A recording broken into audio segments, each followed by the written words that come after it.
easiest way to ensure that your system is performing optimally is to make sure you replace the batteries when they get old. This is a contact for a door or a window. There are two models, but the process for battery replacement is very similar.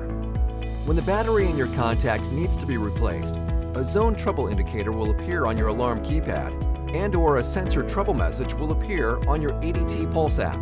You should replace the battery as soon as these indicators appear. A door or window contact uses a single CR123A 3-volt battery or two CR2032 batteries. Before you replace your battery, it's a good idea to put your system into test mode to avoid a false alarm. This can be done by visiting myadt.com and selecting My Alarm from the dashboard. Then, select System Management from the menu that appears.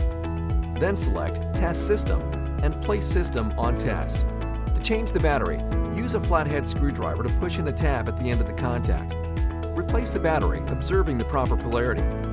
Then, replace the cover by snapping it into place. Once the battery is reinstalled, you can take your system out of test mode. You can also find detailed written instructions about replacing batteries by going to the ADT Help Center at adt.com/help. If you still have questions, give ADT a call at 800-ADT-ASAP.